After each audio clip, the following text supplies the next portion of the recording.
So I want to open this video not with the intro or anything, but I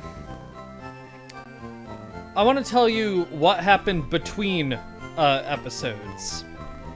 It's no secret, between episodes I do more menial tasks, like grinding in the game corner, for example, is one of the things I did between this and the last episode.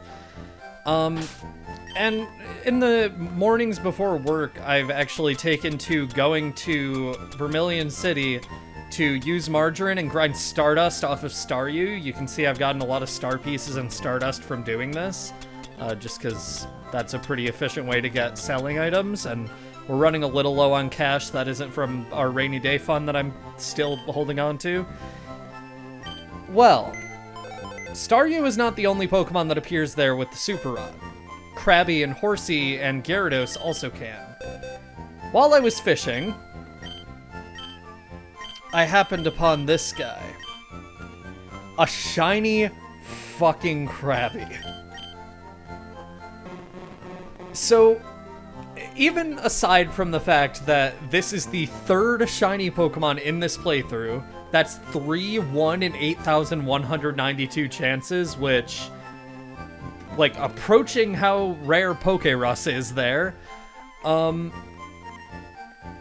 This shiny in particular means a lot to me for a reason that I don't think I can fully do justice in video form.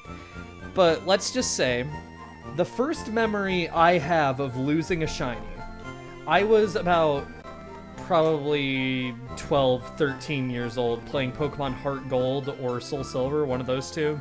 Probably Heart Gold at that age. I remember using Rock Smash on a rock in Vermilion City, and a Kingler appeared that was shiny.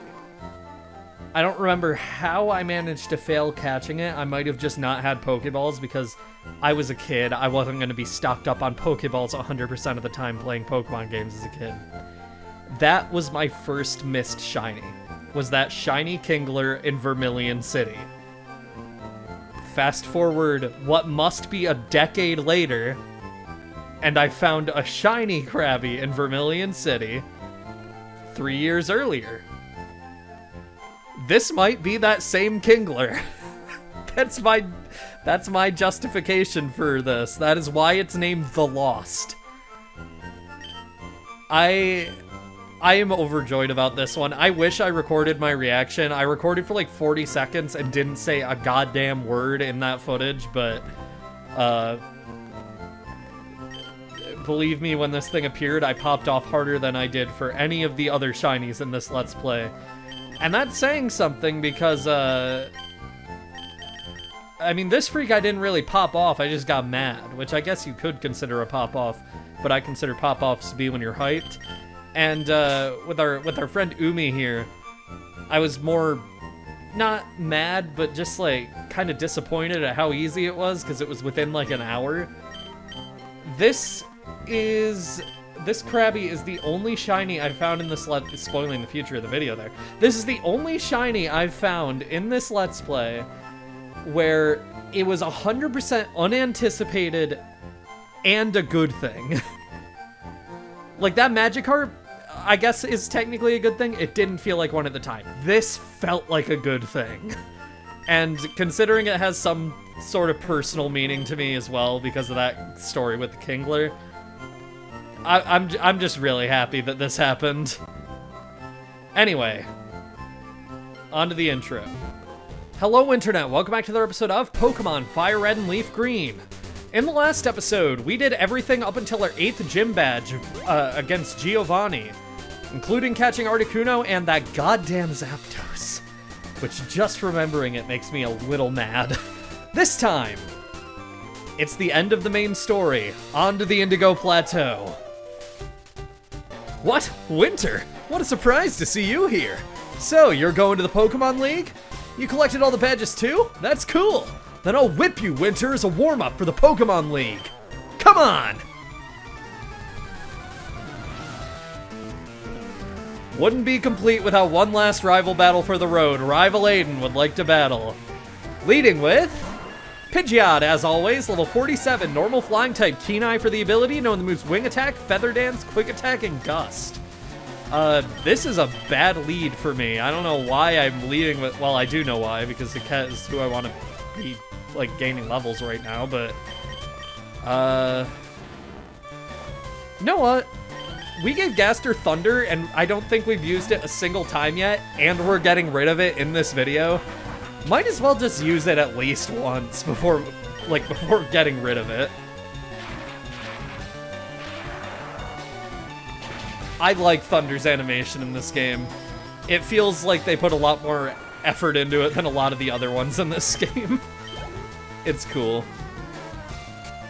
Alright, next up, Alakazam, level 47, Psychic type, synchronized for the ability, knowing the moves Psychic, Calm Mind, Future Sight, and Disable. This thing knows Psychic. I don't want to risk it outspeeding Gaster. What's my play here? Lamp does have a history of screwing over trainer-owned Alakazams. The issue is we're a little under-leveled, so this Alakazam is, like, real scary. I think I want to switch into Rhine, but I need a clean switch. I'm 100% sure it outspeeds Rhine, and I don't think Rhine can handle 2 Psychics from this thing, so I'm gonna go Shadow Punch for super effective damage, targeting its weaker defensive stat too. Okay, it's going for Future Sight. That is good. That gives me a chance to actually hit it once. That's a lot of damage, considering Gaster's attack stat is what it is. Okay, dealing that much damage to Alakazam where it's, like, low on health, but seemingly not in range for him to use an item. I feel safe switching into pretty much anyone here now.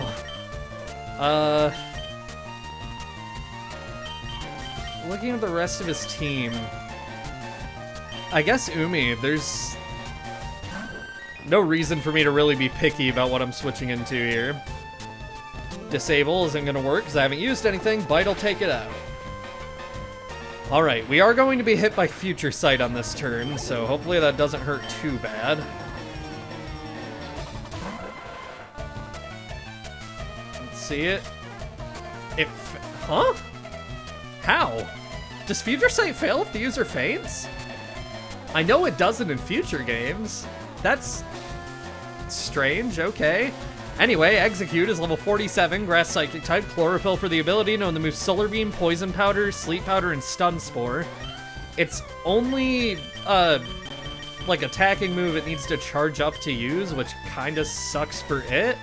I'm gonna go for Aurora Beam. Just because it's either slightly higher base power than Bite or the same. Either way, works out. Paralyzing Umi sucks. I'm not too worried about it, though. And it's charging up for Solar Beam. That's kind of a mean strategy in lieu of, like, being able to use Sunny Day, is paralyzing and then going for Solar Beam, but didn't work in your favor this time, buddy. Rhyhorn. Odd choice considering what I'm using right now. Level 45, Ground Rock type, Lightning Rod for the ability, knowing the moves Rock Blast, Takedown, Fury Attack, and Horn Drill. Is he gonna try Horn Drill? No, he's going for Takedown. Aiden.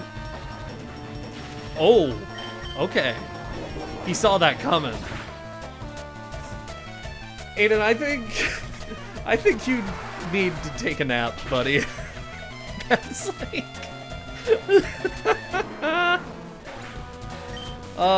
you're not doing great today, buddy. This doesn't bode well for our final battle later. Gyarados, level 45, Water Flying type, Intimidate for the ability, knowing the moves Rain Dance, Twister, Hydro Pump, and Leer. If you didn't choose Bulbasaur, he'll have a Growlithe, either level... Actually, no, only level 45, Fire type, Intimidate for the ability, knowing the moves Flame Wheel, Takedown, Leer, and Agility. I think just Toxic. I was gonna say I don't think Umi's staying around much longer, but then he just went ahead and healed him, so I don't know what to believe anymore.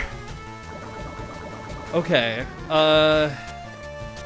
this Gyarados still does not know a single physical move, so if Umi does faint, I think I'm just gonna switch out and let, let Ryan use swagger again, because that was very funny the first time. But unfortunately, it's looking like God has other plans. Why do you even have Lear? I don't get it. It's like he's expecting it to have to use struggle, so he's just preparing for that instance, even though Lear has like 40 PP. You're never gonna run out. Rain Dance. To increase Umi's power, I see. Excellent play, Mr. President. What? I'm so confused on what he's cooking. Oh. Aiden... Like, I got a comment in the last video that said Blaine was not cooking, and I was like, no, Blaine was cooking, he just kept the oven on too long, or the stove on. Gyarados here is cooking something interesting. Ryan at level 43 wants to learn Thrash. 90 base power hits consecutively 2 to 3 turns in a row, then confuses the user. This kind of sucks in comparison to Return. I'm not gonna go for it. Charizard, his final Pokemon, is level 53, Fire Flying type, Blaze for the ability, knowing the moves Flamethrower, Wing Attack, Slash, and Scary Face. You'll see his other potential starters on the sidebar right now. Wing Attack. The Leer did set up pretty damn well for Charizard, I'll give him that actually, okay. Well. Lamp can't do anything, Hiket can't do anything, Ryan and Annabelle probably can do something. I'm gonna go out for Annabelle because we haven't actually had much chance to use Rock Slide since learning it, and this is a pretty good opportunity. Charizard's Flamethrower also is gonna be weakened by the rain, which is helpful. Which I guess is probably why it's going for Slash. Good planning using Rain Dance with your Gyarados there, Aiden. Good job, buddy. Okay, well, it is 11 levels higher, I guess, but I was kind of expecting that to one-shot. Just because of how, like, 4 times super effective is a lot of super effective. And Flamethrower still one-shot even despite the rain. Unless the rain ended and I just didn't notice, but I don't think it did. Yeah, now the rain stopped, so... Okay, I guess that 11 level difference is... like, bigger than I thought. I think between... I am recording this episode in segments, so I guess between segments I'll have to do some Verse Seeker grinding, because our team isn't doing too hot in terms of levels. What? I was just careless, you! That loosened me up. I'm ready for the Pokemon League. Winter, you need more practice. I know, I just said that. But hey, you know that. Yeah, I do. Hey, you're listening. I'm out of here. Smell ya. Okay, you can... Update the outro a little bit, buddy. It gets boring if you stick to the whole thing for, like, 10 years. Yeah, I still have the Super Rod registered from when I was grinding for Staryu. Okay, well, good reminder that I need to register the bicycle, I guess. I also went ahead and finally rearranged the key items pocket a little bit, so... Things are in order of how often I use them, kind of.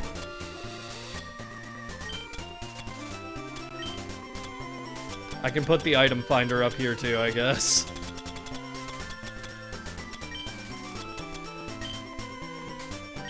Okay. Moving on. Is this the music that played here in Generation 1? I don't remember. Oh, that is the Boulder Badge. Go right ahead. You can talk to him whenever you want to replay the item jingle. Good way to get that sound effect if you're a YouTuber who wants to use that sound effect. Although you could also just go to the sound effect resource or whatever the video game sound effect resource is called. Route 23, our badge check. Indigo Plateau, the ultimate goal of trainers. Pokemon League HQ. You can pass here only if you have the Cascade badge. Oh, that is the Cascade badge. Okay then, please go right ahead. You can pass here only if you have the Thunder badge. Oh, that is the Thunder Badge.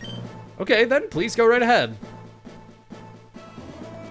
Not much here, but there are hidden items added to this path. Lepa Berry. That is a very good berry. It restores 10 PP to whatever you use it on. Since it's not replenishable, whatever. It's a rare held item that restores PP, though. There aren't really held items that do that otherwise. You can pass here only if you have the Rainbow Badge. Oh, that is the Rainbow Badge. Okay, then please go right ahead. Certification that I am, in fact, not straight. Aw, he's not swimming anymore. You can pass here only if you have the Soul Badge. Oh, that is the Soul Badge. Okay, then please go right ahead. I always forget that wild Pokemon actually do appear in the water here. There's a hidden Max Ether on this little island. I'm gonna go ahead and spray a Repel, because I actually don't want... that's not a Repel, that's a Stardust.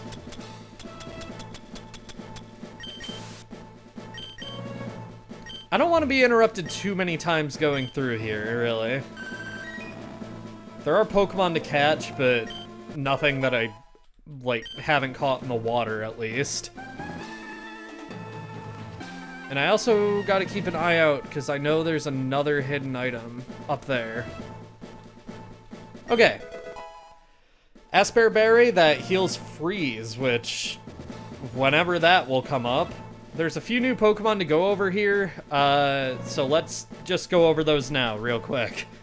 Sandslash is a Pokemon that can best be described as good, but outclassed. Marowak, a Pokemon we could already have by now, and which appears in the next area, gets pretty much all the same options, plus the Thick Club to double its attack stat. This leaves Sandslash as an inferior option, learning no ground-type attacks other than Sand Tomb through level up, and needing to rely on Swords Dance, which it can't learn until well into the post-game to buff its attack stat. Sandslash isn't bad at all. You've seen that throughout this LP thanks to Annabelle, hopefully, but with competition like Marowak, Dugtrio, and Rhydon, it unfortunately isn't winning many awards. Arbok is awful. Acid at level 38 is the strongest poison type attack it gets prior to the post-game. And while it does learn some strong moves through TM and tutors like Earthquake, Iron Tail, and Rock Slide, its attack stat is too low for that to really make a difference in Arbok's favor. Intimidate, at least, is a great ability, and Glare to paralyze opponents is a pretty unique ability for a non-grass or electric type Pokemon, but overall, I'm afraid Arbok still just isn't fun to use.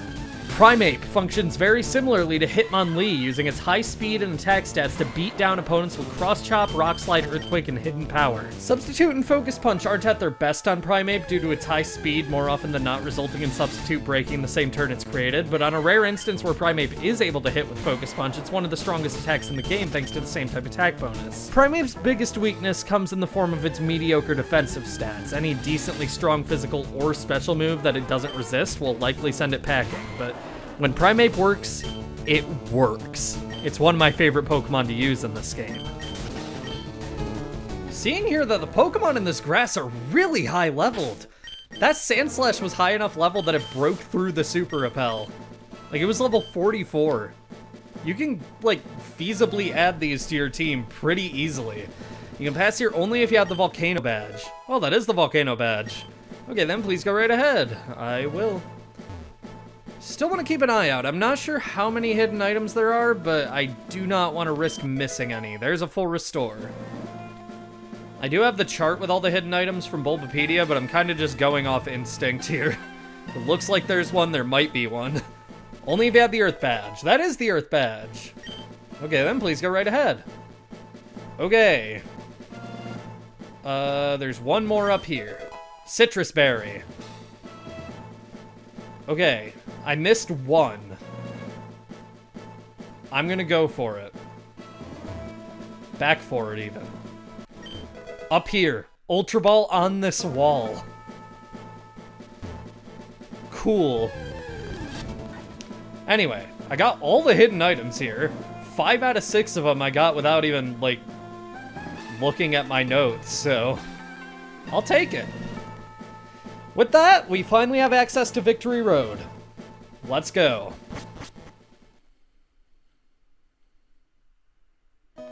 Unfortunately, it still just gets cave music, even though this is a remake and they very easily could have written a new song for it, considering they already wrote new music for this game. Gonna use Strength, push that down. Puzzle in here is exactly the same as it was in Generation 1. There's no new anything, except for the fact Moltres isn't here anymore at the end of the cave, so that's one less interesting thing to talk about. So I'll cut ahead to the next interesting thing, which is on this floor. It's just going to take forever to get there because it's a damn strength puzzle. That cool trainer was actually difficult to beat, kind of. Anyway, first interesting thing, this rock. Pushing it will force you into an encounter with a level 44 Marowak. Okay. Item up here is TMO2 Dragon Claw. That's a good one. That's an 80 power dragon type move. No added effects or anything, but still pretty good. We have to leave and come back in order to get that rock to reset and get the other items, so gonna do that. Rhyme grew to level 44 from beating a wild Onyx. Lamp grew to level 43, beating a level 46 Onyx. Wild Pokemon here are so strong. Okay, pushing the rock upwards this time, we get a rare candy. That's pretty good.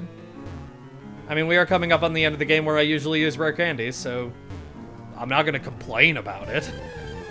Cat grew to level 44 from beating a level 44 Marowak, and another trainer. Let's go.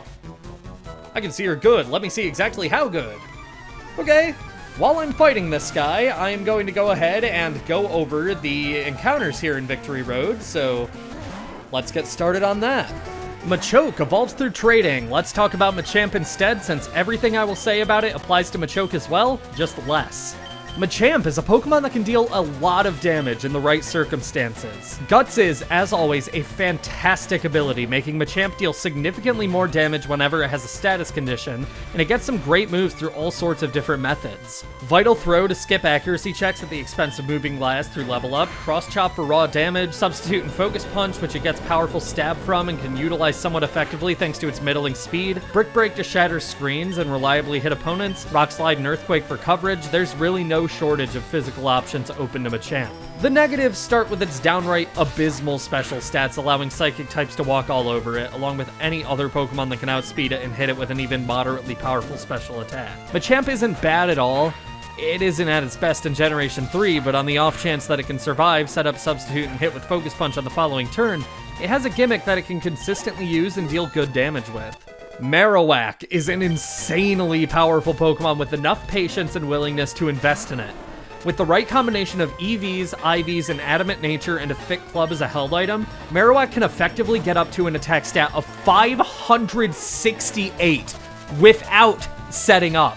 On top of Swords Dance in the postgame to boost that even further should you so choose. On top of this, moves like Earthquake, Aerial Ace, Iron Tail, Brick Break, and Rock Slide, and yeah, Marowak's pretty damn good. It can even effectively utilize Double Edge thanks to its ability Rockhead.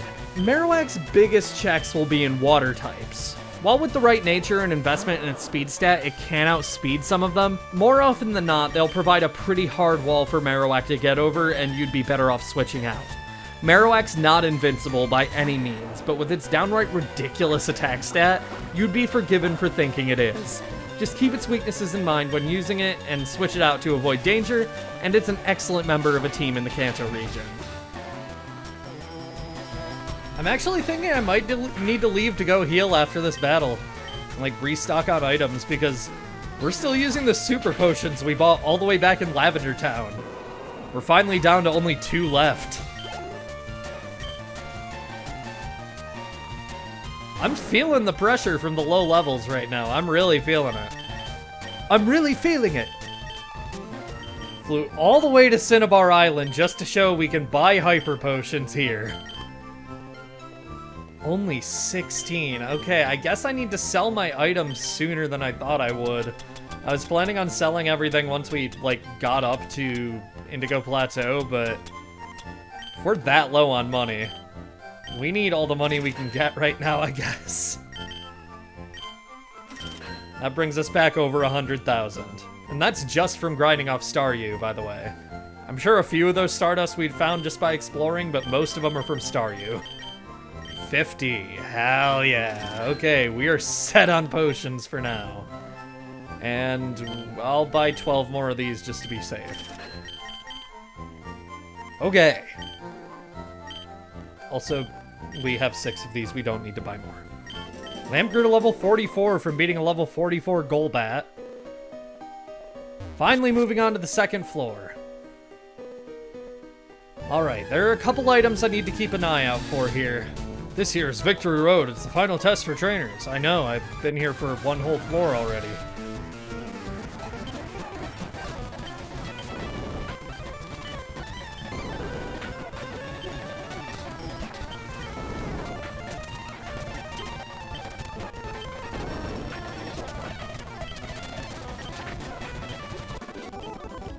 Achoo! So true. If you get stuck, try moving some boulders around. What do you think I've been doing this whole time?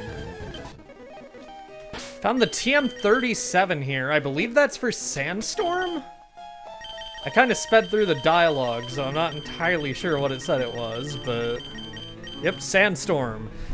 This is a rock-type move that creates a weather condition that damages Pokemon that aren't rock, ground, and steel type.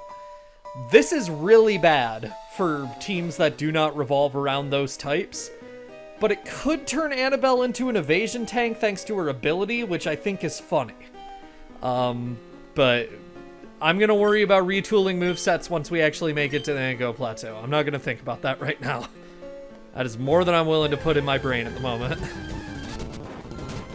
Annabelle grew to level 44 from beating this Juggler's Drowsy. Another TM, probably. Nope, full heal. My notes say there's another TM up here, though, so I gotta keep my eye out. Umi grew to level 43, beating this Tamer's Persian. Lamp grew to level 45, beating his Golduck. Wants to learn Fire Spin. Partial trapping kinda sucks in Generation 2 onward, so I'm not gonna go for it, but if this was Generation 1, that would be a definite yes. Can't believe I waited to evolve Vulpix in Generation 1 for Fire Spin and then almost never used it. TM07 Hail. This is the same as Sandstorm, except Ice types are the only types it doesn't damage. Also, Snow Cloak I don't think is an ability yet, so nothing is, like, becoming an evasion tank because of Hail. Hail is by far the worst weather condition, even up to Generation 8. It was so bad they straight up replaced it in Generation 9. The Kegger to level 45, beating this cool trainer's Cloyster. And in front of him is a Max Revive. Pretty good item to get in a place as dangerous as this. Heading down to where Moltres used to be. Can avoid the super nerd for now. Guard Spec. Definitely as good as Moltres. Umi grew to level 44, beating this Pokemaniac's Charmeleon. Apologies to him for calling him a lowly super nerd, by the way. He's evolved into a Pokemaniac by this point. Still need to push this rock an obnoxiously long way just to get it over here, and if you dare push it to the top row, then you won't be able to push it down, so then you're just screwed out of solving this puzzle. I love Gen 1 Victory Road, if you couldn't tell by my glowing commentary. TM50, Overheat! My notes do not say that's here. Actually, yes, they do. They just don't say it's Overheat. They say there's a really, really good TM you should consider teaching to Lamp. I agree that I should consider teaching that to Lamp. So this is an attack that sharply reduces the user's special attack, but it's 140 base power. Another funny user of this would be Primeape. Primeape's special attack sucks, but this is good just to have, like, one pretty good special attack for Primeape that you can't use again because it lowers its special attack to the point where it's no longer usable. But on an actual fire type, Overheat is just like a nuke that you can only use once. I think Lamp is uniquely good for this move just because, like, you can use Overheat, then by the end of the turn you might be in low health, so then you can use Grudge. I'll consider this. I don't think I want to get rid of Confuse Ray quite yet. I like having Confuse Ray, and I'm not willing to get rid of Flamethrower, but Overheat's a great move, and TM50 means it's the last of the TMs, like, numerically speaking, so that's fun.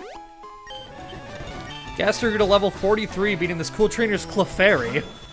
Not a Clefable, a Clefairy. The cat grew to level 46, beating her Dugong. She had a Jigglypuff that Annabelle mercilessly murdered in one hit. Deservedly.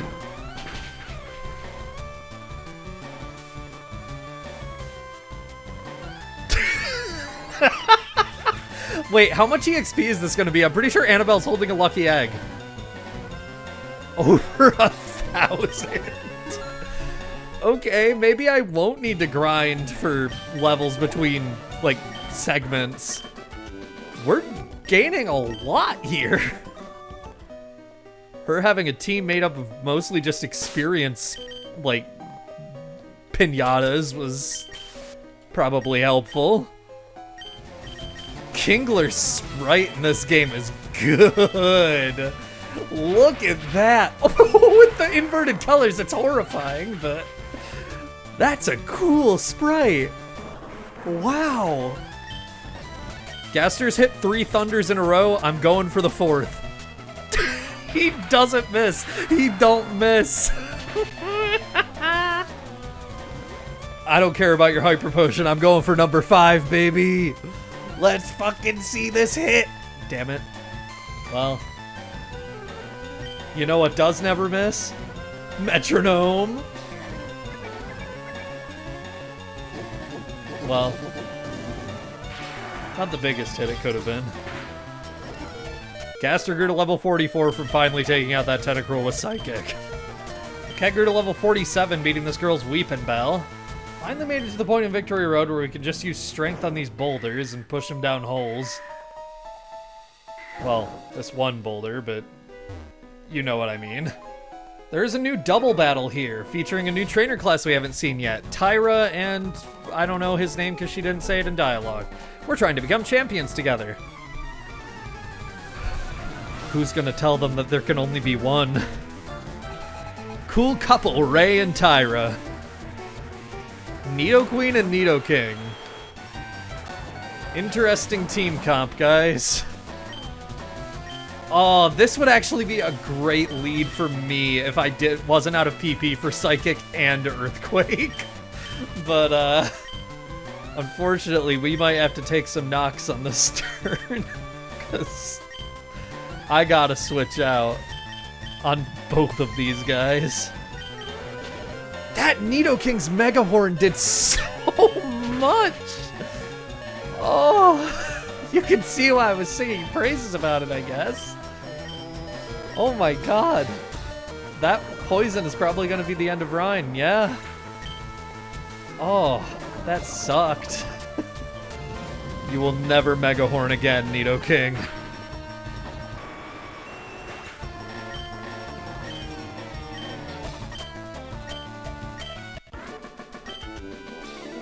Oh, but... True.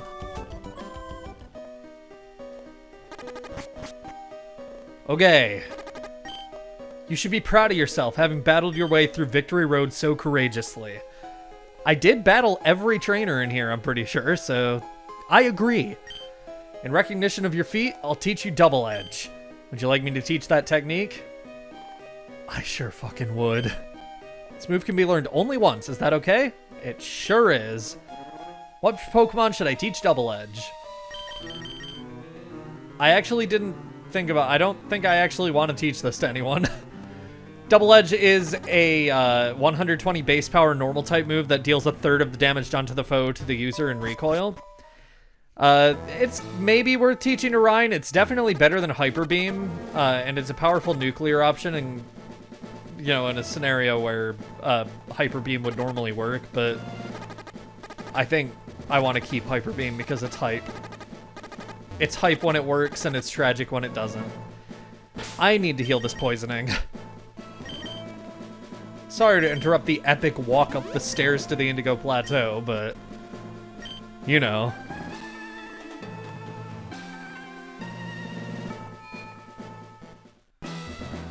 All right.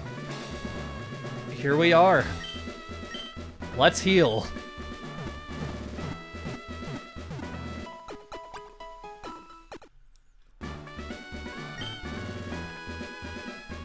And before doing anything else, I actually want to go back to Victory Road real quick to level up Rhine, or not Rhine, but Gaster just one time. Level 45. Gaster is trying to learn Shadow Ball. He could have learned this much earlier as a Haunter, and it was my bad for waiting too long to evolve, or not waiting long enough to evolve. But yeah, Shadow Punch is the strongest ghost-type attacking move as far as I remember. It's a shadowy blob hurled at the foe. It may also lower the foe's special defense. Lowering special defense sucks considering Ghost is a physical type in Generation 3, but it's better than Shadow Punch even without the fact that it can miss, or that Shadow Punch never misses, whatever I was trying to phrase there. I'll take Shadow Ball over Shadow Punch any day, basically. It's 20 more base power with a kind of bad, like, added effect, but kind of better than whatever Shadow Punch was offering. Anyway. We have a lot of preparations to make before actually going to take on the Elite Four. I don't know why I'm healing again. I guess I did use Gengar, but, you know. First things first, we can now come and go to the Indigo Plateau as we please. It's a fly spot now, so now is a pretty good time to go ahead and retool movesets. To start with, until the post-game, we will never need Strength again. In the Kanto region, just in general, we'll never need Strength again. Goodbye, Strength.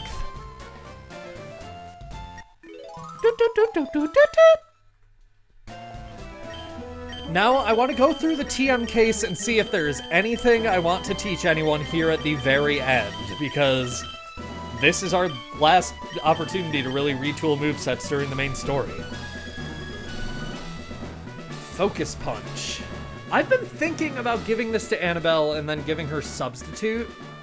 She isn't the best user of the strategy, but she's definitely not the worst either, and it would be stronger than Brick Break, and I'm fine getting rid of Slash. I guess if I'm gonna make a decision, it has to be now. Council's been consulted while I wait a response. Let's see what else I got. Calm Mind. Increases special attack and special defense. Nobody can learn it, so I don't have to worry about it. I actually don't know if anyone learns Dragon Claw. Nope. Bulk Up. Nope. Sunny Day. This is a move I want to teach Hiket. I've been holding off on teaching this for too long at this point. Hiket's bulky enough that she should be able to use it just fine. We haven't used Growth a single time since learning it. Yeah, we're gonna go ahead and teach this.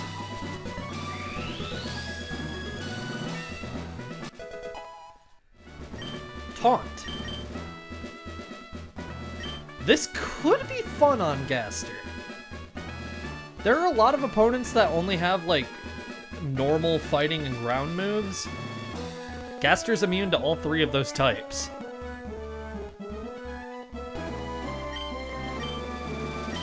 Let's see. I don't want to get rid of Shadow Ball or Psychic. And Metronome is Gaster's trademark, so I'm not going to go for it. Ice Beam. That's going on Umi. I got this grinding off screen at the game corner for hours to get every single item and TM available in the game corner.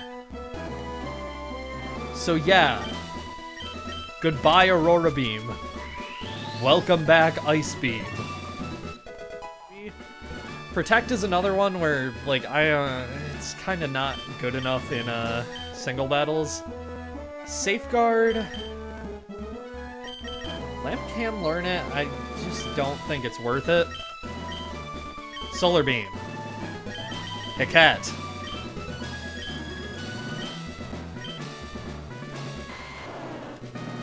I've thought about this a lot.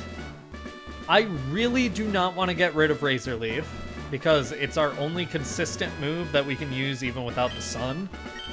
And Sleep Powder has been so helpful for catching Pokemon, and I've even used it occasionally in trainer battles. I haven't really used Leech Seed since the early game. As much as I like having Leech Seed, it's not as good as it used to be, so I'll get rid of that for Solar Beam. I like the idea of just having a consistent, solid, powerful grass-type move. Iron Tail. Lots of Pokemon can learn this. I've thought it over. I really considered giving this to Annabelle over Slash, just as I've considered giving Substitute and Focus Punch. But I think I've decided that Ryan would be the best user of this. Ryan is walled straight up by rock types. Can't really do anything to them because he learns so many normal type moves and so few any other moves. Iron Tail is just a good way to give him a way to fight back against rock Pokemon. So, yeah. Thunderbolt. Hello, Gaster.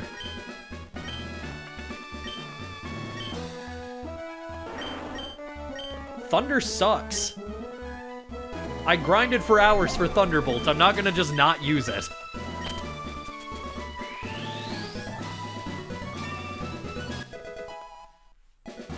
Whenever the animation for using a TM plays, it reminds me of like the funny things that doctors wear on their heads. I don't know what they actually are, but I just thought that was funny and I should mention it. Shadow Ball. Umi can learn this. I've been thinking about this a lot, about whether I want this on Umi or not.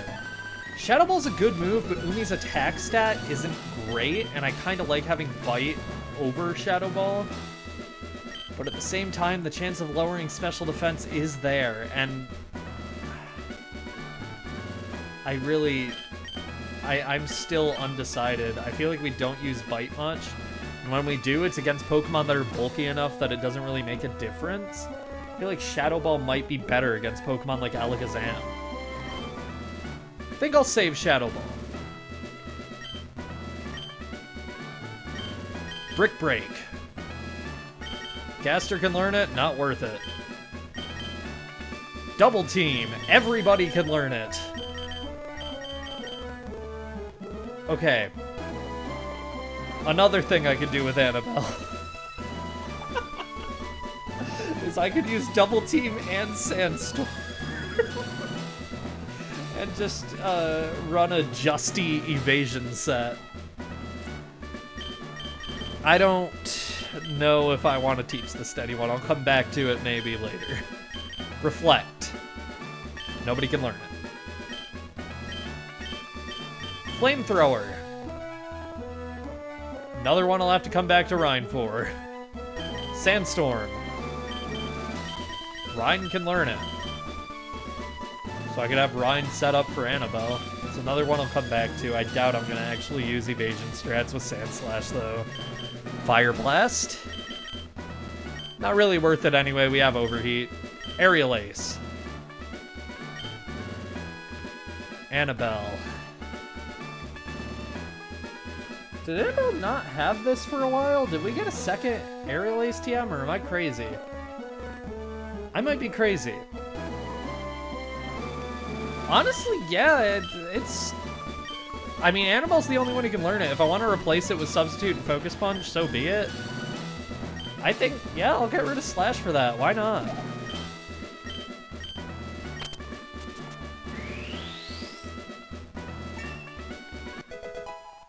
Secret Power, it's basically only able to paralyze from this point on as far as like challenging the Elite Four goes. And it's just a normal type move. There's no reason to really teach this to anyone. Rest. I've been holding out on Umi.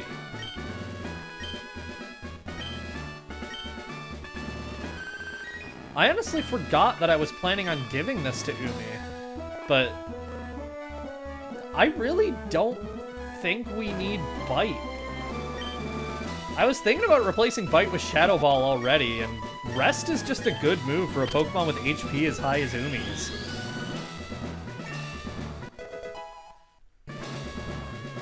Attract. I've been thinking about giving this to Ryan. That's another one I'll come back to later. Steel Wing, nothing can learn it. Skill Swap. Gaster can learn it. Interesting, but no. Snatch. No. And Overheat is our final move.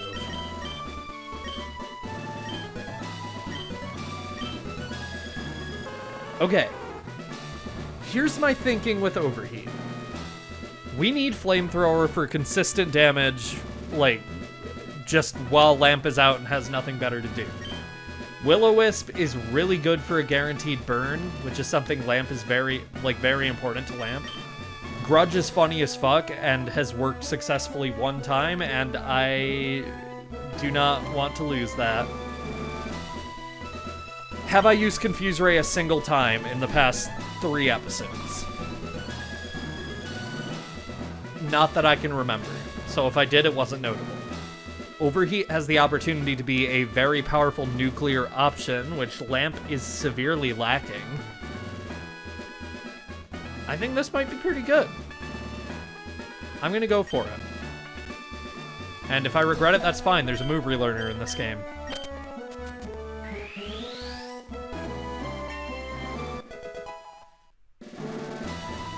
Now, that's all the TM's gone through.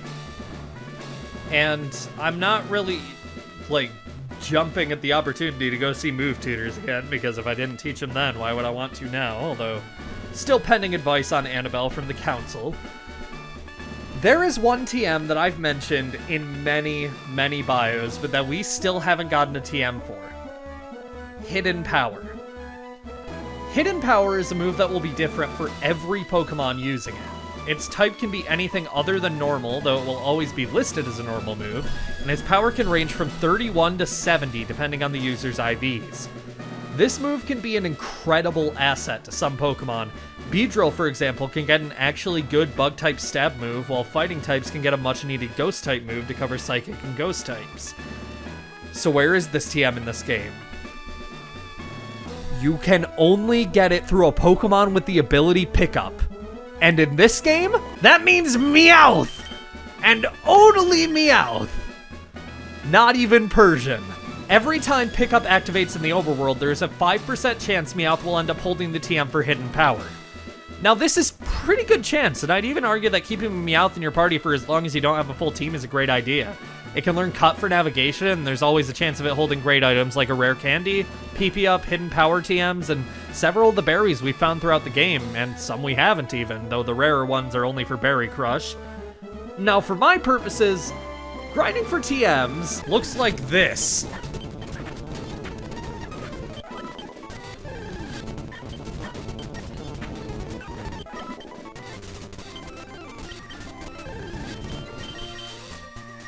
PP Up! Oh, wow, okay. Put 6 Meowths in your party, at least one competently leveled, and run back and forth in tall grass. Check their items after every battle, as they will have a 10% chance to be holding something each time. Take their item, repeat, over and over, until you get the item you're looking for. One of my Meowths was holding a new berry, a Baloo berry. As I said before, it can be ground up into powder as an ingredient for medicine. I don't know why it's called a blueberry when it clearly looks like an eggplant, but okay. I got another PP Up! I got another PP Up. That's the 3rd one. PP Ups are not that common. Oh, I got one! That took forever!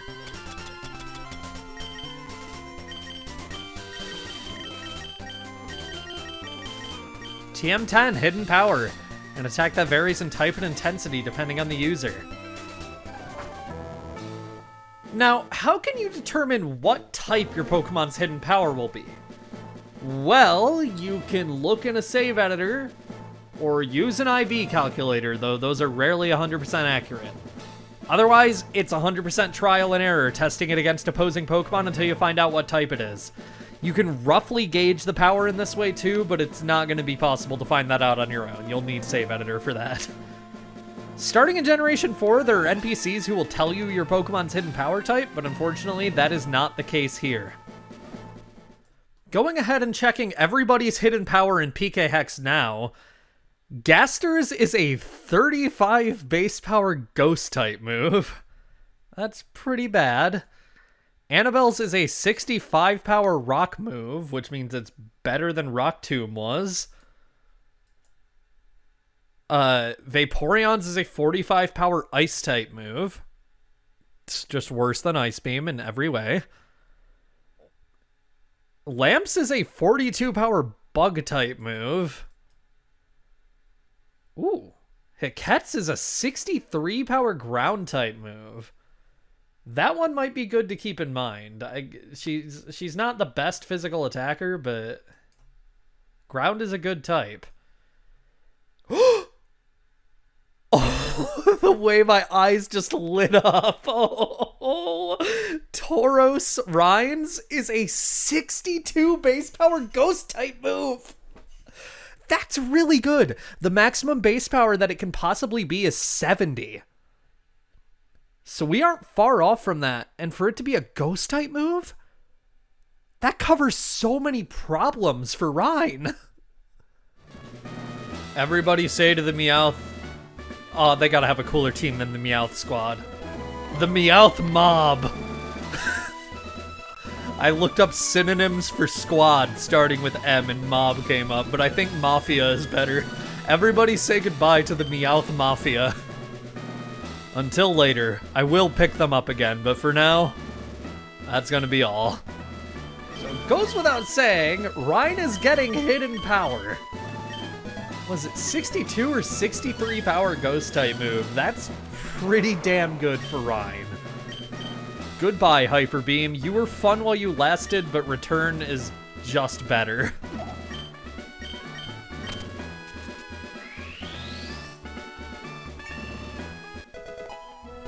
Something else I want to do before heading in. We have a lot of held items that we can give to our Pokemon, and I want to go ahead and give them after sorting them real quick. Alright. We're going to go in the order that we actually obtained these Pokemon. So, starting with Hiket, I think the Miracle Seed is the best option. It's only a 10% boost to Grass-type moves, but it's still pretty good. So, yeah. For Annabelle, I think I want to give her the Quick Claw. Quick Claw is just a really solid item. It makes it so she can go first sometimes, and with her speed stat, she really needs that. For Lamp, Charcoal. 10% boost to Fire-type moves, that sounds pretty good, especially with Overheat now. Umi is actually not getting the Mystic Water, but the leftovers. With an HP stat that high, getting a bit of, like, HP restoration at the end of every turn sounds really good. I'm giving Gaster the Twisted Spoon just to boost Psychic's power slightly. It's only a 10% boost again, but considering Gaster's stab option is not going to be his most powerful at any given time, most likely, I think the Twisted Spoon will work fine for him. That leaves Tauros in kind of an unfortunate position. I think I'm going to give him the Amulet Coin. He's going to see a lot of use in the coming battles, most likely, so getting boosted, like, earnings from the Elite Four doesn't sound bad at all. I am going to also put these up here. I mean, between segments, because again, I'm recording this in segments, I'm probably going to do a little bit more training just so everyone's higher leveled, but you know. Now, PP ups. These slightly raise the PP of a selected move for one Pokemon. You can use these up to 3 times per move, with the PP max being just a stronger variant that, like, maxes it out with only one, obviously. I want to use these on moves that I know are, like, final, that I'm not going to be getting rid of. For Rhine, that would be Return.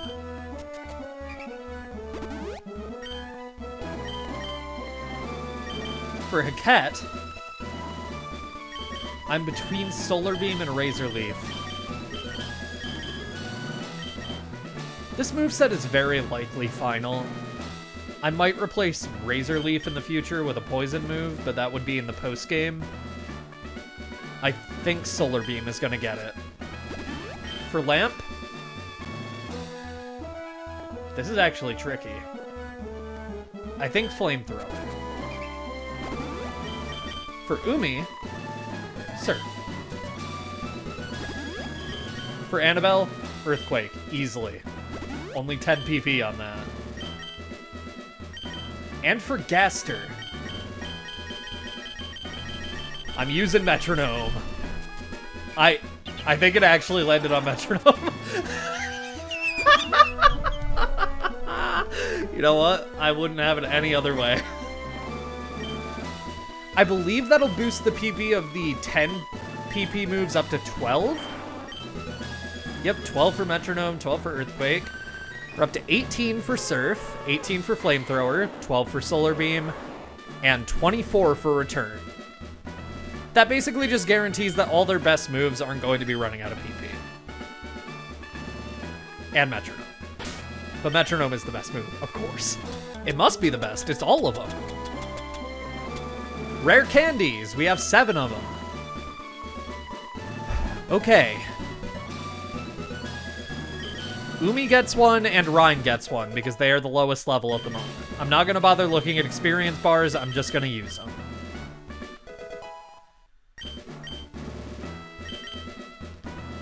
From here,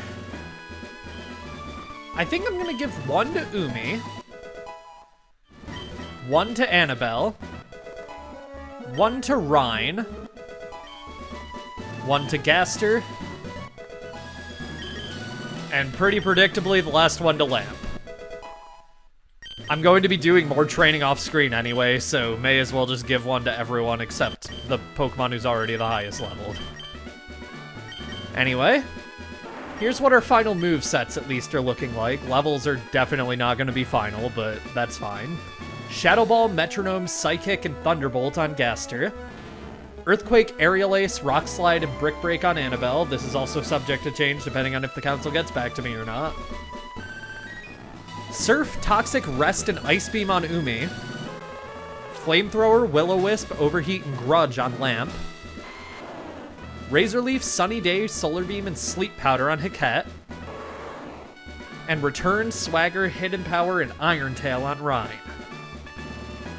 I think these movesets are pretty solid. I'm really happy with them. I was thinking like, oh, well, there aren't as many TMs that I'm probably going to be able to teach my team in this playthrough, so my movesets probably won't look quite as good. But I think these are pretty solid. Honestly, considering the TMs they lock behind post-game in this game, it's about as good as I could possibly ask for. But wait, there's more preparations to be made. I want to go ahead into the item storage and withdraw our rainy day fund of nuggets. I've been thinking about when I want to go ahead and just sell these, and I honestly don't think there's a better time than now. We're about to head into the final challenge. We probably should make up for, like, fully stocked up on items and everything. So, goodbye, my sweet nuggets. $250,000 sounds better than you. Went ahead and made sure there was nothing else I wanted to sell too. Here we can buy Ultra Balls, Great Balls, Full Restores, Max Potions, Revives, Full Heals, and Max Repels. I'm pretty sure Max Potions and Full Restores are the only new things. Full Restores fully restore and heal status problems. Max Potion only fully restores HP. I'm gonna go ahead and buy Full Restores. I can afford 100 of these, but I'm only gonna... I'm gonna exercise some restraint and only go for 37. Also gonna buy a... No, my Pokemon are not gonna faint 30 times in here. I know they aren't. I believe in them. Which means I think we're fully stocked.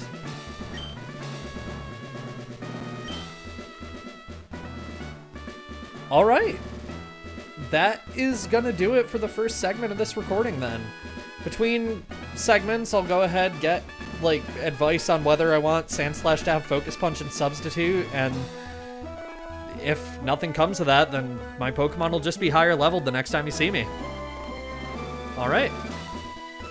9 hours later. Recording this literally about 9 hours after the last recording session. It's 8 in the morning, so, you know, definitely ideal recording time for some battles that are going to require me to think.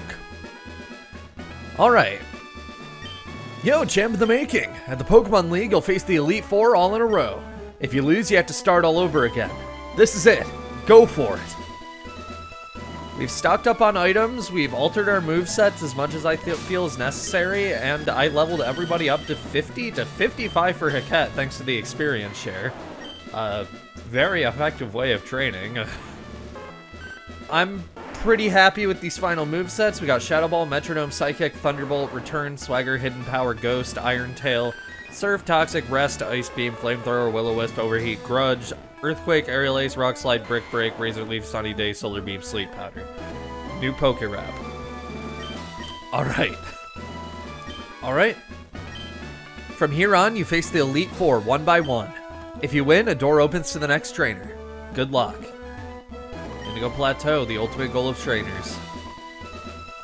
Alright. I'm not too confident about my levels. I wanted to gain a few more, but then I realized... no I don't. That'd take forever. Here we are. No more water in this room. It's a little more generic, but I like that they at least have the pillars to show you what type you're going to be facing. For this battle... yeah, I want to lead with Gaster. I think Thunderbolt's going to be our best bet in this fight. Let's do this. Welcome to the Pokemon League. I am Lorelei of the Elite Four. No one can best me when it comes to icy Pokemon. Freezing moves are powerful. Your Pokemon will be at my mercy when they are frozen solid. Are you ready?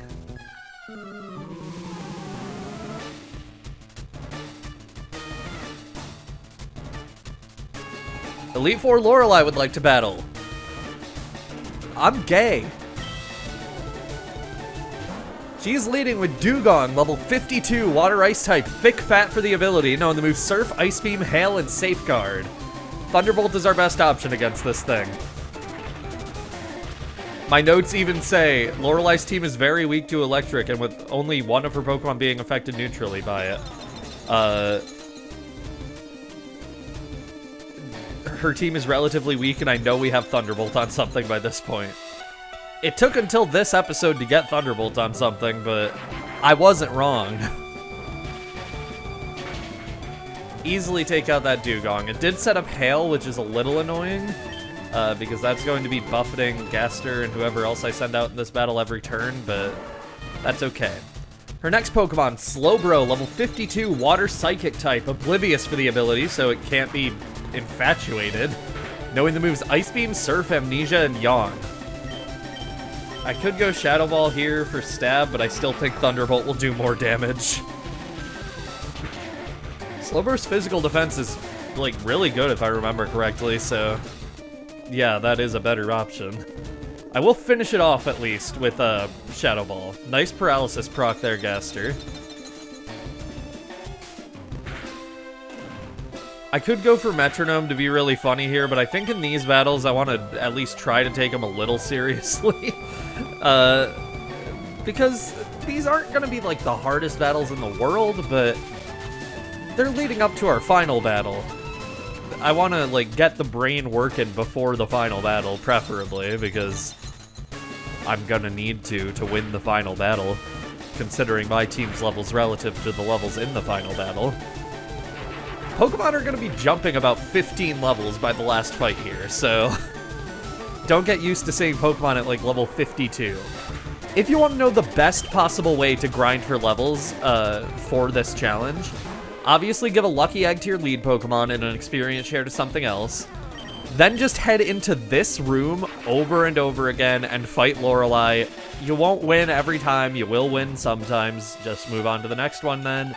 And just keep rinsing, repeating. That is the best way to gain experience for this challenge. There are no better spots in the Kanto region. The Verse Seeker does allow you to have rematches with certain trainers where their teams do become stronger. But unfortunately, until we actually beat the Elite Four, they aren't going to become stronger than Lorelei, so there's really no better way of doing this. Even if you go to one island, which I've said is like a pretty good way of getting levels, no trainers will be as good for grinding as these ones. Lapras was level 54, Water Ice type, Water Absorb for the ability, holding a Citrus Berry, knowing the moves Body Slam, Confuse Ray, Surf, and Ice Beam. Cloyster is level 51, Water Ice type, Shell Armor for the ability, so it's immune to critical hits, knowing the moves Spikes, Dive, Hail, and Protect. That moveset sucks, but Spikes can get annoying if it manages to, like, take out your Pokemon at all. Spikes is an entry hazard, so once it's used, every Pokemon that's sent in, other than flying types and Pokemon with Levitate, will be dealt damage, and it stacks up to 3 times. It can be pretty meaningful, but Cloyster's special defense sucks, so it wasn't. Jinx, her final Pokemon is level 54, Ice Psychic type, Oblivious for the ability, known the moves Double Slap, Ice Punch, Lovely Kiss, and Attract. Okay.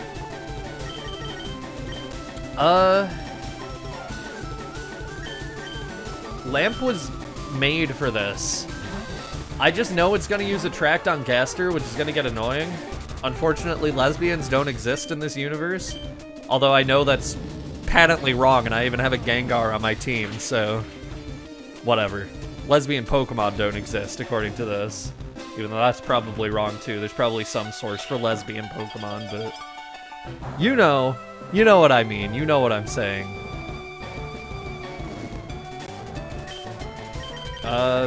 I could finish it with Overheat to be funny, but Flamethrower has more PP. PP conservation is something you should probably think about here, too. Just because, like, as much PP as your moves have, you have limited restoration items for PP. You can't buy them anywhere, so you're stuck with just whatever you picked up along your journey, and didn't use, which I know I used some along the way, so I'm going to be saving, I'm mostly going to be saving PP restoration items until the end. Things shouldn't be this way. Yes, they should. You're better than I thought. Go on ahead. You only got a taste of the Pokemon League's power. Alright. Gonna heal up real quick. Alright. Next up. Stone Pillars, so surely he's a rock type guy, right? I'm going to be leading with Umi for this one. I am Bruno of the Elite Four. Through rigorous training, people in Pokemon can become stronger without limit. I've lived and trained with my fighting Pokemon, and that will never change. Winter, we will grind you down with our superior power. Hoo-ha! That's not a voice I want to be doing early in the morning. Note to self. Elite Four Bruno would like to battle. Leading with Onix. Level 51, Rock Ground type, Rock Head for the ability, knowing the moves Earthquake, Rock Tomb, Iron Tail, and Roar. Roar is a pretty good thing to have on Onix, just to force water types to switch out, but unfortunately it's still victim to the fact that it's an Onix. What's next? Hitmonchan, as expected thanks to its moveset. Hitmonchan is level 53, Fighting type, Keen Eye for the ability, knowing the moves Sky Uppercut, Mach Punch, Rock Tomb, and Counter. I thought it had Thunder Punch, it doesn't, so I don't know why he sent this out next. I mean, I guess it's as good as any of his other options, actually, technically. We're just gonna Surf again. This thing probably is gonna do decent damage to Umi, but... Whoa. Okay, it's a crit. I was a little shocked at the amount of damage that was dealt there. At least we have the leftovers to restore HP at the end of every turn, which is good for a Pokemon with HP as high as Umi's. Okay. With damage like that, I kind of have to switch. We'll switch back into Umi when it's convenient, but I'm pretty sure, yeah, this thing can only hit Gaster with Rock Tomb, and we outspeed with Psychic anyway, so who cares? Gaster is so back. Onix! 2 of them. Because they couldn't give him more fighting types or anything, even though more fighting types exist. Onix is level 54, Rock Ground type, Rock Head for the ability, knowing the moves Double Edge, Iron Tail, Earthquake, and Sand Tomb. I thought it was Rock Tomb and I was misreading it, but no, that's Sand Tomb. Okay. Sand Tomb is a partial trapping move that sucks, so that's good for him. Can't hit me with Double Edge, can't hit me with Earthquake, can't hit me with Sand Tomb. Iron Tail is its best option, and that move's inaccurate. Let's try to get a Water-type move with Metronome. Or Curse. Of all the possible moves. Okay. I was expecting the miss, at least. Curse is gonna deal a lot of damage every turn. That's like a 1/6 of its HP, I think, or something like that, but... Okay. Perish Song, okay. Perish Song makes it so every Pokemon out on the field will faint in 3 turns. The AI is usually smart enough to play around this, so he is switching out that Onix soon, and Gaster has fainted. That actually kind of sucks. Gaster was important for this battle. That's okay, though. Umi, you got this. You were faster than that last Onix. Surely you're faster than this one, too. And you get a little bit of HP restored this turn, at least. 12 HP. That's not even a little bit. That's actually quite a lot. Perish count fell to 3. As you can see, Umi didn't hear the Perish Song, so Umi won't faint at the end of the Perish counter. That was pathetic. Even that Hitmonchan Sky Uppercut would have done more damage. Okay. I'm sorry, Onix. Machamp, level 56, Fighting type. Guts for the ability, so don't inflict it with the status condition. Holding a Citrus Berry. Knowing the moves Bulk Up, Cross Chop, Scary Face, and Rock Tomb. Okay. I'm pretty confident that Umi is probably going down on this turn. I'm gonna use Toxic. He does have full restores, so this might be in vain, but at least it's a little chip damage. Okay, it missed. He also doesn't seem to be going for Bulk Up, even though that's kind of his best option on a Pokemon on its last legs like Umi is, but okay. My notes say to watch out for its Cross Chop, but that's not really the biggest of my concerns. I'm pretty sure Cross Chop is only like 80 accuracy. Okay, I'm gonna give Lamp some time here. Lamp hasn't gotten to do much in this Let's Play outside of be awesome against Sabrina, which, granted, will stick out in my memory forever, but she needs to get some use here, I think. She got some use against Jinx, now she'll get some use against this Machamp. And live this Cross Chop. Barely. Oh, why did I poison it? I just why did I do that? I said in the commentary not to inflict it with a status. What? Somebody was typing the most, like, furious comment about what I just did in this battle. Okay, well, it's taking Lamp out this turn. The least I can do is Grudge. Okay, it's not taking Lamp out this turn, so I guess the most I can do is Overheat.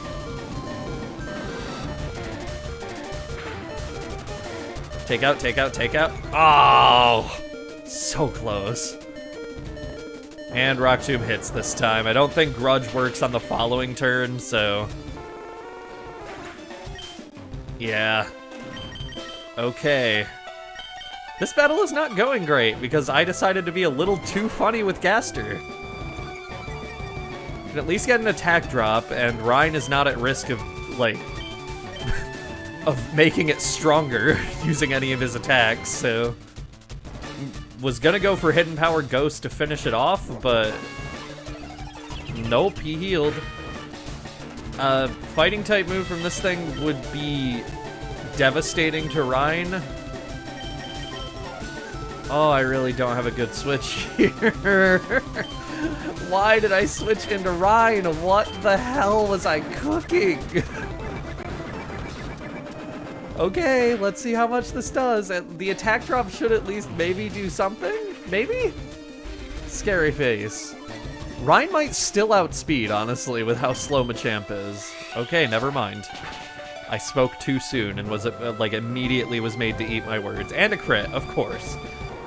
Cross Chop might have an increased crit rate, which is a little horrifying, but I should have sent out Annabelle in the first place. Her defense is, like, the highest on our team. And she has a flying type move. Okay. Machamp is dead. Oh my god. This might be the most embarrassing battle I've ever done in a Pokemon Let's Play. At least since the reboot. And this is my third Pokemon Let's Play post-reboot, so you know that means something. Hitmonlee's final Pokemon is a fighting type, Limber for the ability, knowing the moves Mega Kick, Foresight, Brick Break, and Facade. It can use Foresight to hit ghost types. That's the most, like, interesting thing about it. Also, my notes are actually wrong. They say to not inflict status condition on Hitmonlee. Even though Hitmonlee does not have guts, and it cannot have guts, but whatever. Hitmonlee is dead. What an embarrassing battle. Why? How could I lose? My job is done. Go face your next challenge. He still decides to face off to the left, or right, after you beat him. It's the alt-right pipeline. Alright, moving on. Okay. Are these supposed to be, like, tombstones? Or are they just kind of decorative? They look familiar to me for some reason, but I don't know what those have to do with ghosts. Anyway, Gaster might not actually be our best lead here. After giving it some thought, I think Rhine is my best lead. It's immune to ghost moves and all that, so yeah. I am Agatha of the Elite Four.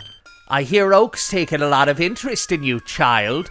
That old Duff was once tough and handsome, but that was decades ago. He's a shadow of his former self. Now he just wants to fiddle with his Pokédex. He's wrong. Pokémon are for battling. Winter, I'll show you how a real trainer battles.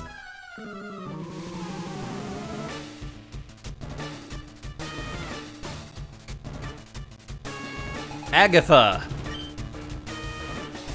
She is leading with Gengar, level 54, Ghost Poison type, Levitate for the ability, so it's immune to ground moves. Knowing the moves Confuse Ray, Shadow Punch, Double Team, and Toxic. It learns Shadow Ball at level 45. My main strategy here is just going to be using Hidden Power. It's a Ghost type move with like moderately high power coming from a really high attack stat. That's all I can ask for. I was just thinking it's probably going to be better than Shadow Ball. Just because as much as I've tried to use EV items to increase Gengar's attack EVs, it's still coming from a Gengar's attack stat.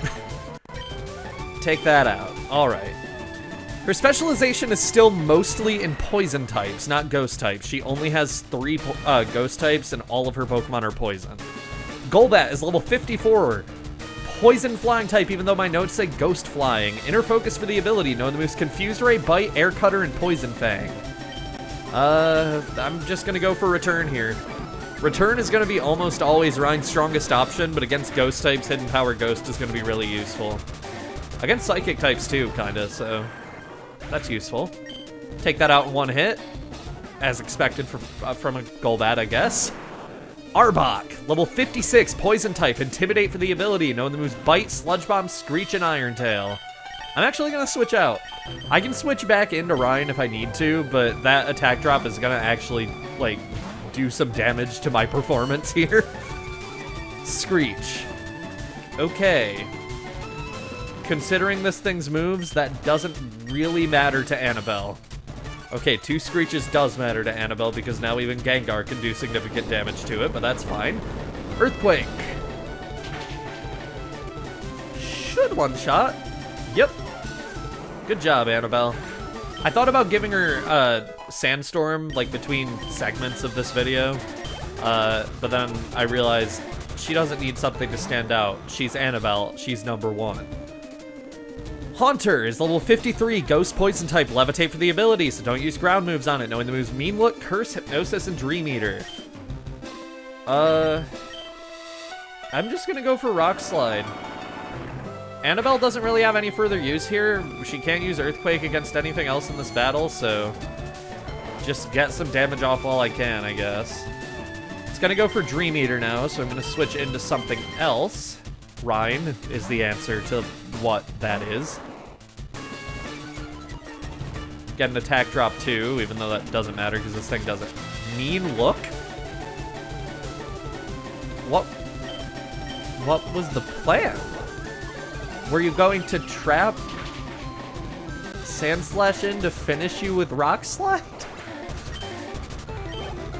I don't know what it was planning there. Mean Look makes it so you can't switch out or run away if it's a wild encounter.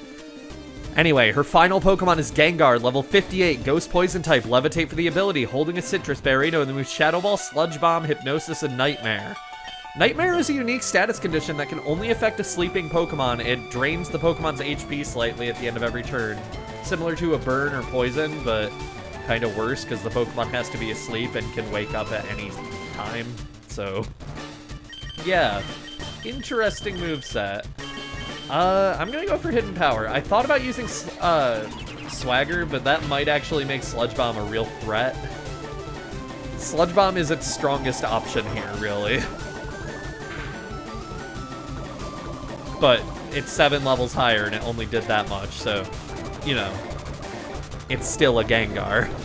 It's using its Citrus Berry at pretty high HP, all things considered. That brings it back over half, but Hidden Power might still knock out anyway. No. Okay.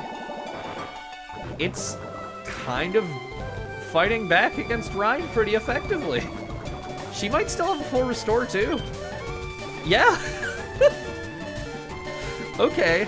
I'm pretty proud of how little I've used healing items in battles up to this point. But just out of spite, I'm kind of tempted to use one on Rhine right now. I think it outspeeds and kills with Sludge Bomb. I really don't want Rhine to faint, but I guess a workaround for that would just be switch Rhine out. It does know Shadow Ball, so it can hurt Gaster pretty bad. What does Umi have? Surf, Ice Beam, Rest, and Toxic? Yeah. That's not the best moveset.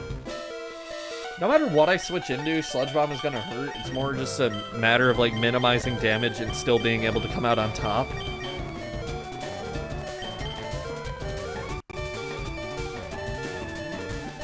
I'm gonna trust Lamp.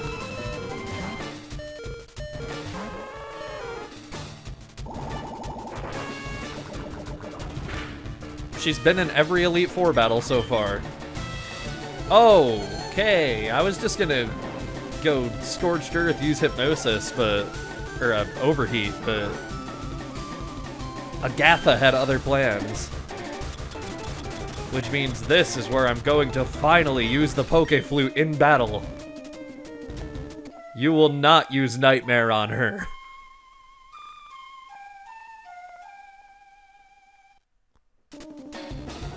Yay! That's one of my favorite little mechanics. It completely makes, like, Awakenings completely pointless in battle. You can't use it to wake up your own party Pokemon outside of battle as far as I know, but it's still pretty good in battle for that purpose. Alright, Hypnosis missed the second time, there goes Gengar. Oh my! You're something special, child. You win. I see what the old Duff sees in you now. I have nothing else to say. Run along now, child. Okay, bye. Thank God the poison animation doesn't play on this walk.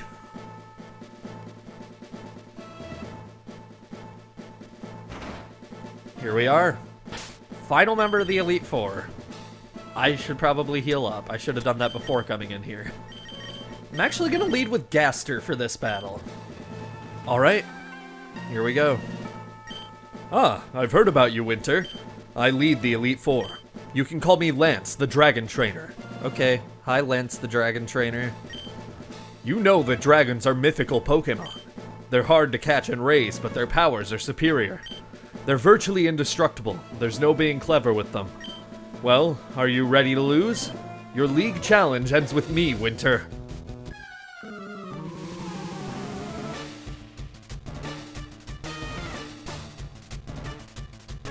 Elite Four Lance the Dragon Trainer would like to battle, leading with Gyarados. Level 56, Water Flying type, Intimidate for the ability, known as Bite, Dragon Rage, Twister, and Hyper Beam. Moveset kinda sucks, but this team is really scary on paper. They all have some strong moves. It's impossible to tell which of his Dragonairs is which. His Gyarados starts the battle off by dropping the attack stat of whatever your lead Pokemon is. This can get tricky. I'm gonna go ahead and just use Thunderbolt right away though, because this is 4 times super effective and I don't think Gyarados is gonna survive. Okay, I got really scared at the end there because Gyarados actually does have pretty good special attack and it very well could have survived that. Aerodactyl, level 58, Rock Flying type, Rock Head for the ability, know the moves Wing Attack, Ancient Power, Scary Face, and Hyper Beam. Thanks for giving me the other flying type Pokemon just on a silver platter to use Thunderbolt on again. I appreciate it, not having to find a clean switch out of Gaster into something else for your other Pokemon. We can take another Ancient Power since it didn't get the Omni Boost, as long as it doesn't proc the stat boost. Okay, it didn't even use it again. Did he even use it on the last turn? It might have just used Wing Attack twice in a row and I wasn't paying attention. But whatever, critical hit. Easily take that out. Aerodactyl's down, okay. Gastergrist level 52 from that. Dragonite. What? Already? Why? Dragonite is level 60, Dragon Flying type, Inner Focus for the ability, holding a Citrus Berry, known the moves Safeguard, Outrage, Wing Attack, and Hyper Beam. Outrage hurts from this thing. Hyper Beam makes it so it has to recharge, which sucks a little, but with its attack stat, it's kind of almost a guaranteed knockout with how high leveled it is. Safeguard is fine. I was gonna say is bad on this thing because of Shed Skin, but no, Dragonite doesn't get Shed Skin. It loses it once it evolves. Gaster going for the strategic milk drink. Cool. Where'd you get the milk, buddy? Wing Attack might knock out anyway. Yeah. It's fine, I'll take a clean switch anyway. Let's go for Umi. Our obvious solution to this problem is Ice Beam. Okay, cool. Now I can't freeze you. Oh no. Ice Beam is 4 times super effective. I don't think it's gonna one-shot with how high Dragonite's stats are. Never mind, because it's a crit. Umi is not fucking around today. Okay. Lance's entire team is weak to Ice and Electric, so, you know, only Gyarados isn't weak to Ice, and only his Dragonair are resistant to Thunderbolt. Dragonair, this could be either level 54 Dragon type with Shed Skin for the ability knowing the moves Safeguard, Outrage, Dragon Rage, and Hyper Beam, or knowing the moves Safeguard, Outrage, Thunderbolt, and Hyper Beam, and I have no way of knowing unless it uses either Thunder Wave or Dragon Rage. Ice Beam! This probably won't knock out unless it crits again, but yeah, Dragonair isn't 4 times super, like it's not 4 times super effective against Dragonair, and Dragonair is just kind of bulky. I remember I used to run Eviolite Dragonair in competitive, which is fine. It's not in any way better than Dragonite, but I mostly used it for like a supporting role, which I think it was fine in, but me in high school had some interesting ideas for strategies to rival even the very worst of Verlisify.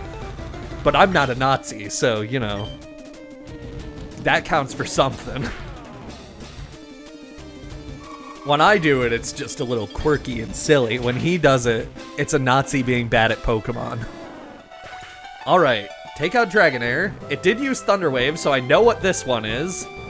This is the one, knowing the move Safeguard, Outrage, Dragon Rage, and Hyper Beam. And it's no longer protected by Safeguard. I could freeze this one if I get lucky. Store HP with leftovers, I'll take it. Never mind, it's going for Safeguard again. Okay, well. I could have freezed it if God was good. Does he still have a full restore? I feel like he hasn't really gotten a chance to use full restores just because I've been dominating his team so hard. Yeah. Lance is so pissed. I just walked in here with a Gengar and a shiny Vaporeon, and they are tearing his shit apart. Like, he spent years training this team. He has 2 Dragonair that are like a single level away from evolving. Hyper Beam. Going all Scorched Earth on me now, okay. Lance's main gimmick is that all his Pokemon know Hyper Beam. This gimmick was more intimidating in Generation 1, but Hyper Beam just kinda sucks now. Okay. Player defeated, Elite Four Lance the Dragon Trainer. That's it. I hate to admit it, but you are a Pokemon master. I still can't believe my dragons lost to you, Winter. You are now the Pokemon League champion. Or you would have been, but you have one more challenge left. There's one more trainer to face. His name is Aiden. He beat the Elite Four before you. He is the real Pokemon League champion. No way! Now is the time to go through and use any PP restoration items. I should actually probably check what moves I need to use PP restoration items on before I use them. Only Thunderbolt and Ice Beam, really. Everything else has been used so little that it really is not going to make a difference if I restore them or not, so I guess I'm only using Ethers. I'll take it. I think I'm going to be leading with Gaster again. He's sort of just the best option I have for a lead. He's so strong. I think that's why I, like, hesitated to use him so much, is just because of how damn strong he is. It feels almost too easy. Anyway, let's go. Cool room. Hey, Winter! I was looking forward to seeing you, Winter. That's redundant. My rival should be strong to keep me sharp. While working on my Pokédex, I looked all over for Pokémon. Not only that, I assembled teams that would beat any Pokemon type. And now, I'm the Pokemon League champion. Winter, do you know what that means? I'll tell you. I am the most powerful trainer in the world.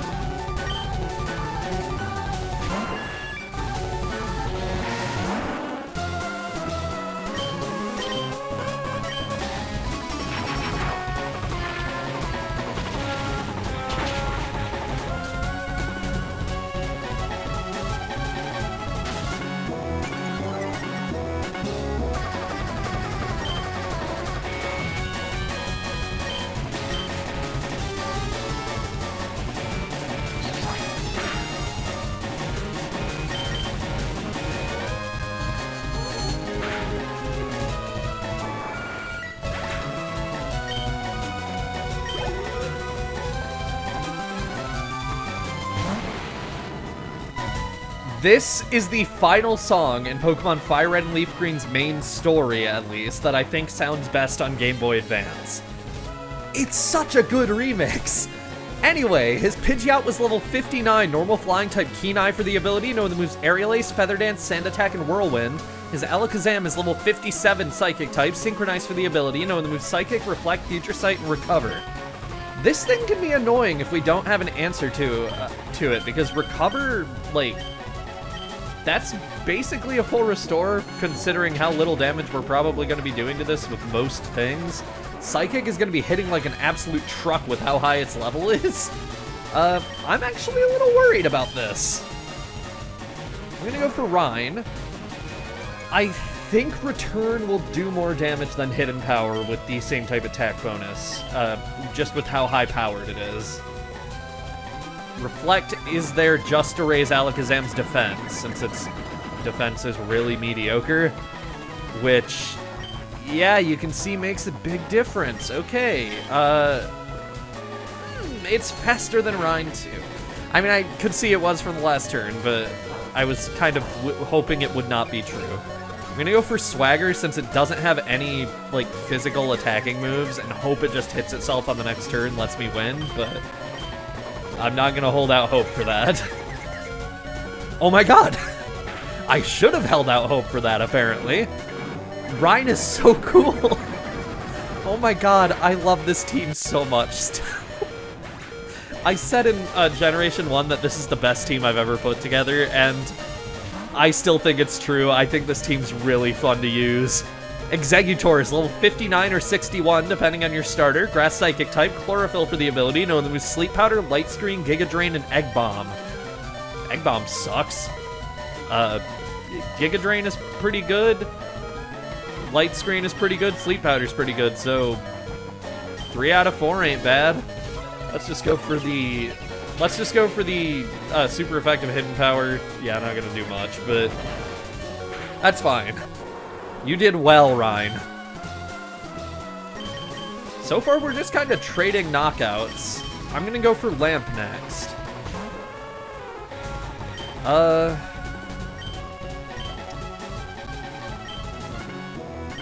don't know if I want to risk the overheat when it's at such high health. I kind of want to risk the overheat when it's at such high health. I'm gonna risk the overheat when it's at such high health.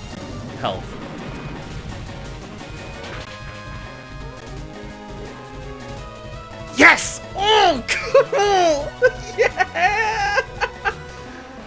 Oh, I love this team! Rhydon! Rhydon is level 59 ground rock type. Lightning Rod for the ability, known as Rock Tomb, Takedown, Earthquake, and Scary Face. I'm going for Grudge. This thing is gonna hit hard with Rock Tomb or Earthquake, probably Earthquake. If we can just make it so it straight up can't use Earthquake, that'd be pretty good. Alright, there goes Lamp. I was expecting it, but at least we get to use Grudge. I really, really enjoy using Grudge. I think Hiket is my best bet here. I'm gonna go ahead and use Sunny Day.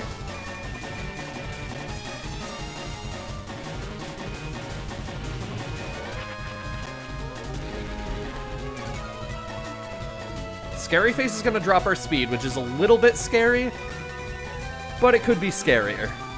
It's kinda sucks that I'm setting up Sunny Day before, like, Umi gets a chance to do anything in this battle, but I just want Hiket to get a chance to do something, really.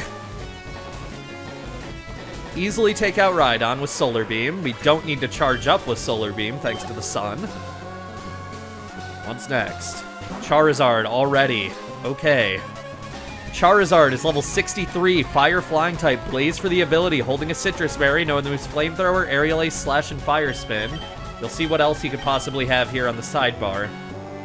With the sun, Flamethrower will probably knock out in one hit.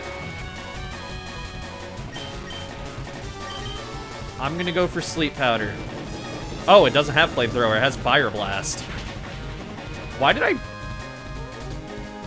I write Flamethrower in my notes? Maybe I just copy and pasted it from the last battle, but I feel like that's not the moveset it had in the last battle, so I don't know. Okay, we are in a very bad position here. I might actually lose this. Let's go Rock Slide. Get that 4x super effective damage. It won't knock out because it's 13 levels higher, but it's still good damage. It's all we can really ask for. Fire Blast is still hitting. I really did him a huge favor setting up the sunlight for him. Okay. Quick Claw saved our ass as far as getting any damage on it, at least. It might come down to Umi here. Surf is going to be weakened because of the sun. I think I screwed myself over by setting up the sun. I could have taken out Rhydon without doing that. Fire Blast isn't going to do too much, but of course it can never miss because the AI is using it. Let's go Surf.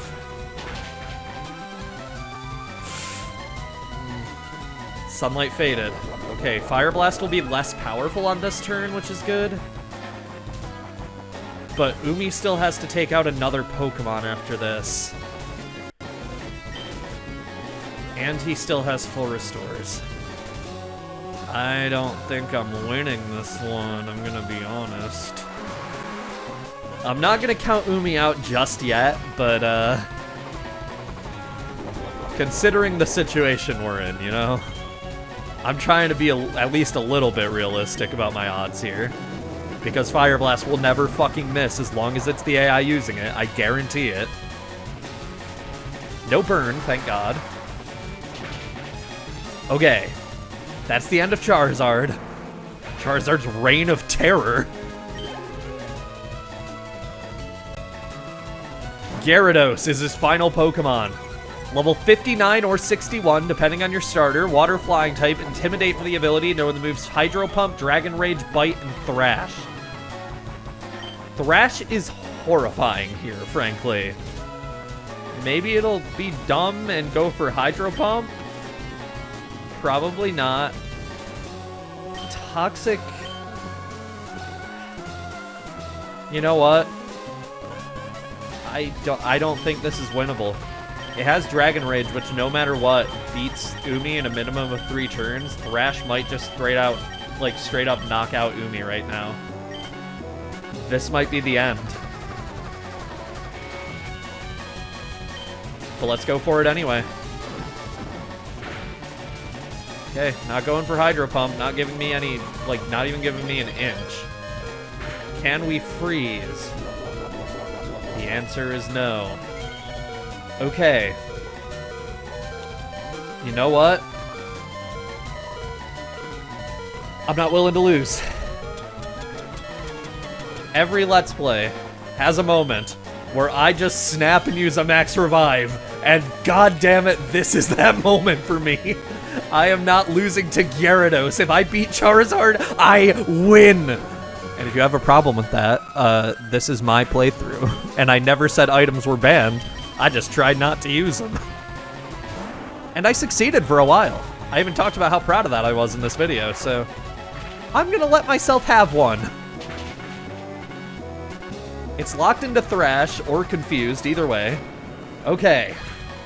Gyarados is down. It's a little disappointing that, Aiden kinda won this one and I cheated, but I'll take it. His Arcanine's moveset was on the sidebar. We're done. Defeated champion Aiden. No! That can't be right! You beat me at my best!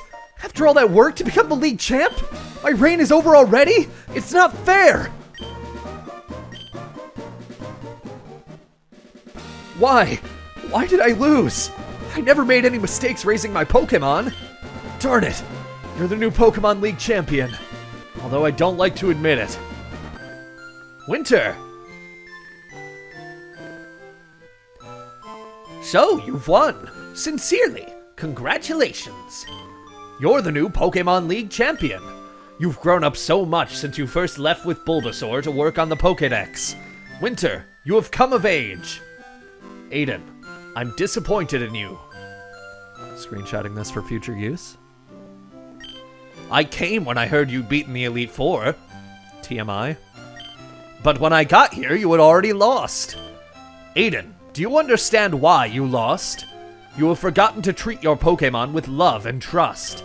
Without them, you will never become a champ again. Winter, you understand that your victory was not just your own doing. The bond you share with your Pokemon is marvelous. Winter, come with me. Before I do, I just want to say, I really like the music here being Pallet Town slowed down instead of Viridian City, sped up. Why was it a sped up Viridian City in Generation 1?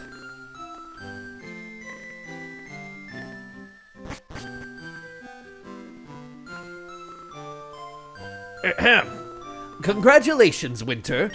This floor is the Pokemon Hall of Fame. Pokemon League champions are honored for their exploits here. Their Pokemon are also recorded in the Hall of Fame. Winter, you have worked hard to become the new League champion. Congratulations, Winter. You and your Pokemon are Hall of Famers.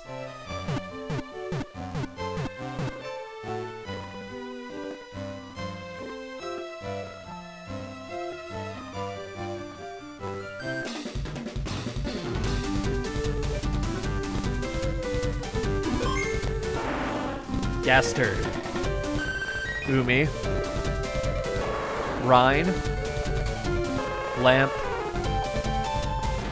Annabelle, and Ticket. What a team. I'm still so happy with this team. I don't regret reusing it at all. League champion, congratulations. 65 hours! That's with a lot of added grinding and speed up and everything, but still, whoa. With that, we've beaten the main story of Pokemon FireRed and LeafGreen.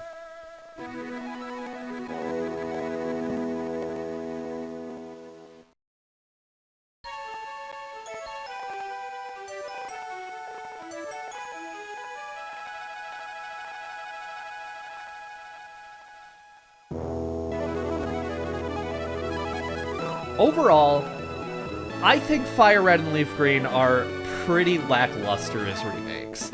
They seem almost terrified to alter things about the design of the Kanto region. Sure, they add some fun little side mechanics here and there, like the fame checker, the item finder exclusive items, and the hidden berries around the region. But they also never dare to give you any useful held items. They give you maybe 4 or 5 double battles in the whole main story. The game feels like it's scared of embracing the fact that it's a Generation 3 game, if that makes sense. But I don't think that's completely to its detriment. While I still would personally prefer to play through Red and Blue or Let's Go Pikachu for my Kanto fix, FireRed and LeafGreen undeniably have a lot to love about them, whether it's simple quality of life features like being able to register items or straight up gorgeous sprite art for some of the Kanto region's Pokemon. You can tell even from these credits that these remakes truly were a labor of love to the games that started it all for this series. That's all the scripted stuff I have for the credits, so... Well, no it's not, but I'm going to save the rest of it for the end of the credits. We're just getting a nice view of all the routes we've gone across. I like the sprite art of Leaf running here, that's nice. I'm waiting for something that I want to say interesting thing about. But it's taking a minute. New credit song is really good too, also. This might be the first original piece we're hearing. This. The more detailed artwork that the sprites for the starter's final evolutions become are identical to the sprites to the artwork used on the box art for the Japanese versions of Pokemon Red, Blue, Green, and Yellow. Which, yes, spoiling that Pikachu will in fact be appearing in these credits. Oh my god, this part of the song.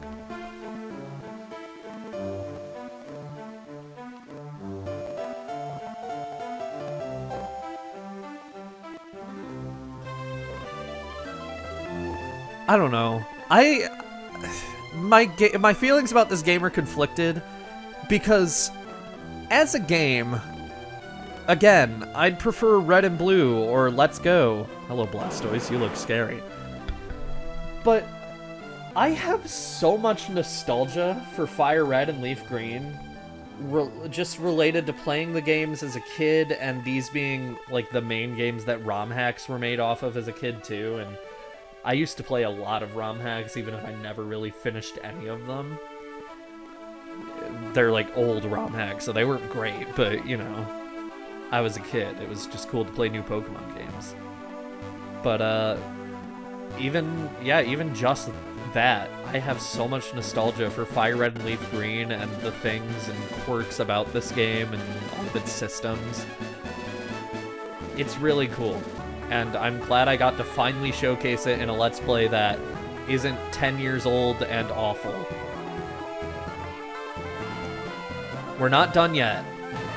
FireRed and LeafGreen added a surprisingly extensive post-game. You may recall Bill asked us to head with him to one island, and next time on FireRed and LeafGreen, we'll be doing just that. Normal-length videos finally begin. And the post-game, I guess. About time. See you guys then.